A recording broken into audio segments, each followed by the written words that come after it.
today I want to talk about how you teachers, the teachers who are out there, can become highly successful with direct instruction, and how today is a very important day in terms of the trajectory, in terms of your skill acquisition and the road to becoming an efficient and effective direct instruction practitioner.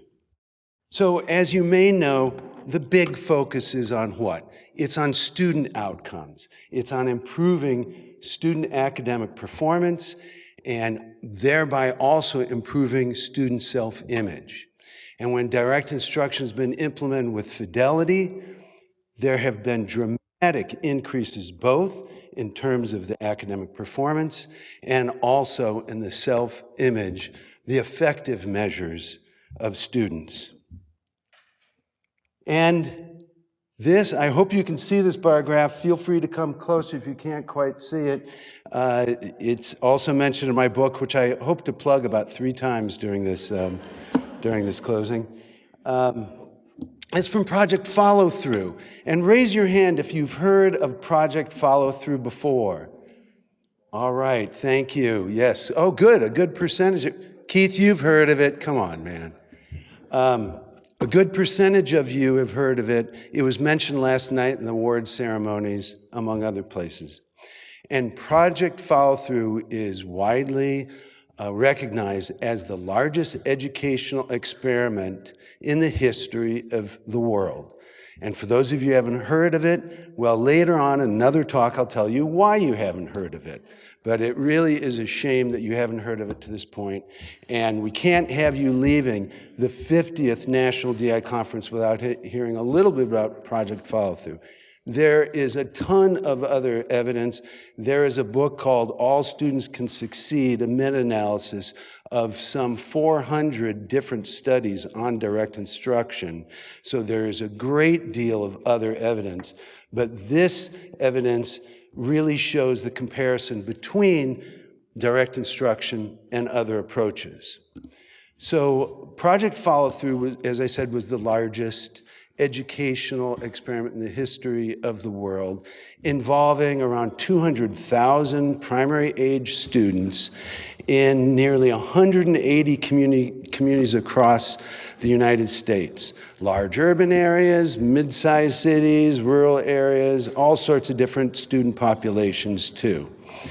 And the purpose of Project Follow Through was to see which instructional approach, there are a variety of different educational models that were tried, which educational approach would have the best effect in different areas on student outcomes for highly at-risk students, for Title I students, whose national average percentile scores is around the 20th percentile. Now we have some people here who are involved in Project Follow Through. This shows the results of grade 3 students who started the programs either as kindergartners or first graders, and this shows their performance in 1977 according to the different models. Could those of you who were involved in Project Follow Through please stand and be recognized? Yes.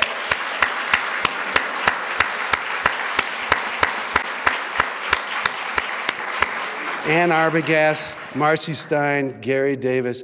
Oh, I wish I had more time. I have a great anecdote to say about Gary Davis. And one reason why the programs were printed were given to SRA to publish, because Gary was in charge at the University of Illinois of doing all the dittoing at the time with the ditto machine, and they did for Project Follow Through like 1 million copies. And I'm not saying million like a whole lot, literally like 1 million copies. So they were very glad to get a publisher who could take over the publishing. But I do digress. Okay, Project Follow Through. So what you have here are the results in terms of the percentile scores for the 9 models that qualified for the final evaluation. Direct instruction is on the left, and if you can't see it here, this is the 20th percentile, which was, as I said, the average for Title I students. And then the bar graphs show how much difference there was from the 20th percentile. Kids in the direct instruction model scored above the 40th percentile in reading and nearly or above the 50th percentile in mathematics, spelling, and language. 50 years ago, these results were achieved. Then you go down the line and you see that there are some models that actually were outperformed, didn't reach what the Title I average was. John wants more data, I'm sure. Okay, here's some more data then, John. So this graph, which is even smaller, so you've got to buy the book to read it, shows the number of comparisons that either favor the Project Follow-Through model or favor the Title I kids. Because Title I, there were local Title I kids in each one of the communities, and it was pooled together, and there are all kinds of different measurements, hundreds of measurements that were done. And as you can see here, hundreds of measurements favored the direct instruction model in terms not just of basic skills, which was not unexpected, but also in cognitive or problem-solving skills and effective measures. Even though there's some of these models over here that explicitly tried to promote kids' self-image by having them say positive statements and say positive statements too, the ones in the direct instruction model knew that they were smart because they came every day and they learned essential things and every day could see their own growth. So you can see that there are a lot of these models that were actually outperformed by the Title I control groups. And that is kind of the precursor to why Project Follow-Through was, information on it was not disseminated. All right, that's actually just a prelude. That's our main focus. Our main focus is on student outcomes. But a prerequisite focus, an enabling focus, can be and should be on teacher development, teacher skill development, and awareness that you are able to teach every kid successfully. And so today's talk, the rest of it's going to be geared to teachers, what you can expect if you implement direct instruction with fidelity, and then school and district leaders, what you can do to help teachers, help students be successful. All right, so here are 5 steps that you can take, teachers, to be successful, to become highly proficient direct instruction teachers. At the conference, number 1 is to participate fully in the program checkouts. How many of you know what a program training checkout is? Well, first of all, how many of you are taking program training here at the conference? Please raise your hand. A few of you, good. Keep your hands up high. How many of you know what program checkouts are? Yeah, a good number of you, great. How many of you are going to go through the program checkouts? Okay, I admonish all of you to go through the program checkouts because this is your chance to have a HONE specialist give you targeted feedback on your delivery skills, on your correction skills. You've paid for it with the registration. Where else are you going to get it? If you go through the checkouts, and so the checkouts, for those of you who don't know, is an individualized verification of the skills of the teacher, both in terms of presenting and correcting. And what happens is the trainer will go around and observe as the teachers are presenting the lessons here in the sessions and give feedback and record pluses if things are in place and NPs if they're not in place. Has anyone here this year gone through a checkout yet? Because sometimes we do them on the fly, they say. Okay, so if you get all pluses, yay, let's in advance clap those people who get all pluses. That means you're ready to start teaching DI. There's a lot more for you to learn, but you can start successfully. Those who have NPs, you didn't fail. It means needs practice. It could also stand for not a problem. All you do, don't get upset about it. All you have to do is practice and get rechecked out again. Hopefully that will happen here at the conference. But sometimes people leave with NPs. And so what NIFTY is going to offer, we're going to do it this year and we're going to do it every year.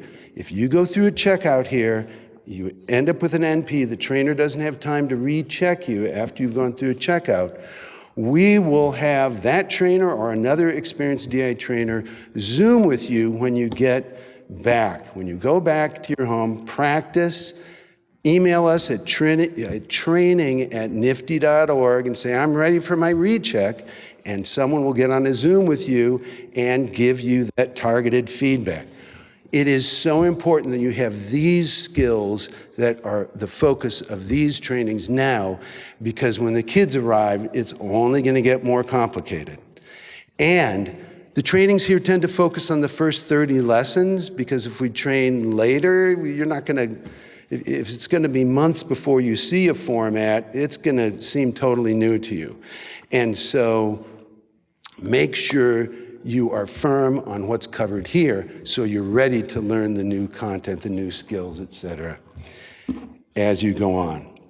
And the way to learn those skills is, so we've done number 1, program checkouts. After the conference, email us. We'll check you out. Unless you have someone experienced on site, they can do that. That's great. Then these other steps happen when you get back to school. Rehearse formats daily. Some people like to say them out loud in a mirror. Whisper practice is something I think Vicky Vachon has advocated. Doing that because, as I say, there's going to be a lot new format, and the formats you learn, they're going to change. You know, they're going to meld with other things. Scaffolding's going to drop out. It's really cool to watch. And then at school with colleagues, at least twice a week, have supervised practice sessions. So to continue the type of role play that you've had here with feedback is super important, where there's someone plays the role of the teacher, someone makes mistakes, etc. That's great practice. And then receive in-class coaching with feedback at least once a week. And there's other professional development too. But these are 5 really strong things you can do to hone your skills. Why is there such an emphasis on knowing these scripts, knowing these scripts, knowing the scripts? Well, there is the danger, if you don't know them very well, that you're going to become what we call script bound. Your focus, your attention will be on the script, not on the kids. And if it's on the script while you're learning it in front of the kids, essentially, or not fluent, you don't know who's getting which answers right. You don't know what kind of errors there are, so you can't correct them, and you can't improve their performance nearly as much as if you can pay attention to them. Yeah, as this guy said today, I'm quoting myself. I hope I can do that. Teachers must know the scripts well enough to monitor and respond to student performance. Otherwise, it's just a presentation, not teaching. That term delivery, it's not just delivery, the presentation is the beginning of the interaction you have with them on anything they're learning. Okay, so after about 3 years of doing these things, of getting in-class coaching, practicing with expert feedback, etc., you can become very proficient, about 3 years, you can become very proficient in DI. If and only if, that double F is not an error, that means if and only if, these other bullets are in place. If there's sufficient time scheduled in the schedule daily for each group, and if instruction takes place during that whole instructional period. If students are placed at their skill level, if the size of the groups is within the program requirements, and if behavioral problems are minor, so they don't interfere. They're either non-existent or minor, so they don't interfere with instruction. You've heard from me on this. We're going to hear some clips from 4 teachers on these very topics about how it's super important to monitor, how you have to be fluent with the scripts in order to be able to do that. But once you achieve mastery over the program, as one of the teachers says, once you own the program, then you'll see these incredible benefits to the kids that you're teaching. This is part of a Reading Mastery Setup and Training series that is available for free on our website. We've got some really terrific video series on our website. Children are gifted in being able to mimic other children, and you think everybody in your group knows what they're doing, but if you can look at them, if you can see them, that you can see some children are, just kind of pretending, or their lips are moving, but they're not really talking. If you don't follow the script, I don't think you're going to see results as quickly.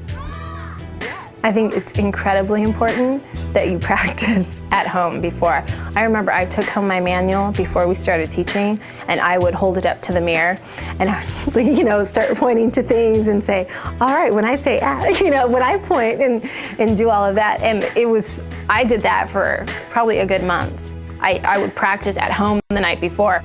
Next, here's a different sound. But oh my goodness, you totally have to practice at home. Or you're going to end up sitting there and trying to learn it in front of the children, and there's no way the children can learn as well if you're not fluent with it, or at least practiced with it. Get ready. Set. Sex. Get ready. Sit. Sit. Get ready. With. Get ready. When I first started, I felt, I don't know how to teach that. How am I going to survive? Actually, for the first 2 months, I cried every day because I didn't know what I was doing, and I was afraid that I'm really hurting the kids. And then I started studying the script. I would take it home and go over it, so when I'm in front of the kids, I know what's going on. The kids sense it. If you don't know the script and if you don't know what you're doing, they sense it and they start to play around, and they don't respond the way they should. So you really have to know the program and the script to be able to get the best results. Ready? T-H-E-I-R. You're going to be tired. You're going to be exhausted. Your kids are going to be exhausted. Give them time to think. That's a hard sound. Give them time to think. Get ready. But you will come to a place where you own this program. You don't look at that book. You don't stay up all night practicing. And everybody's going to be smarter. Teachers going to get to be better. Kids are going to have a future. It's the most incredible experience on the planet to see kids make a chance for themselves.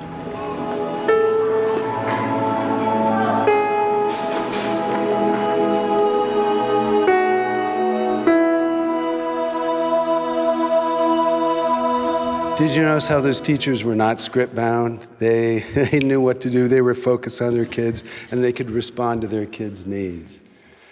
Okay. Yeah, 3 of them are from Texas and 1 from Baltimore. I think a lot of people know at least one of those people there. I want to make sure you know what we've been talking about doesn't just apply to Reading Mastery, it applies to all the DI programs. Any of the DI programs are going to need the same type of practice, the same type of coaching support, all the other pieces in place in terms of the context of what needs to be in place for kids to succeed. Okay, so supervisors, school and district leaders who support teachers, could you please raise your hands? All right, quite a few of you, great.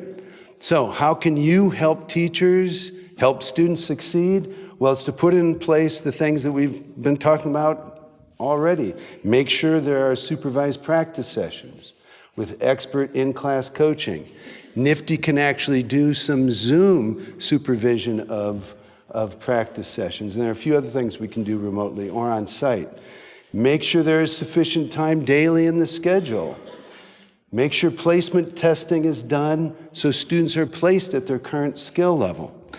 The reason why a lot of these things are important, by the way, is because kids need to make progress through the program over the course of the year for teachers to really understand the program. If you don't have enough time, if the kids aren't placed appropriately, if those other things aren't in place, then students are only going to go partway through the program. And it may actually be better than your previous kids have ever experienced before. But if you were to implement everything, then the kids can go through the program at mastery, and then teachers would get that experience and knowledge of the program much faster, a much better experience. So where was I? Yes, make sure to hire and train enough personnel so the size of the groups meets the grouping requirements, and have a positive behavior management program in place so that kids are ready to learn when they enter the classroom, and the amount of instructional time is maximized. You're not having to deal with a bunch of behaviors. And if that seemed like a quick overview, well, there's 522 pages that could be used as a reference for more detail on those different bullets. You know, as the founders of this conference knew 50 years ago, and as the senior direct instruction advocates present here already know, the only thing more rewarding than watching individual students succeed is to watch a whole school succeed. Please go make use of schools that have experienced success with DI. Go visit Hampstead Hill. Anyone here from Baltimore, by the way? Yeah, all right, good. Make your way to the Mastery Schools Australia. Any of the Aussies here today? All right, good contingent. Go see some of those BIE schools that Casey was talking about. Or right up the road or down the road in Greater Portland, the Arthur Academy schools are doing a very good job of implementing the programs all the way up through the elementary schools. Math, spelling, reading. Yeah, anyone from the Arthur Academies here? All right, yes, good. Yeah, so I strongly urge you to go visit those. Make the rest of the day a very productive day. Have a great rest of the conference, and have a great start to the new year. Thank you all very much.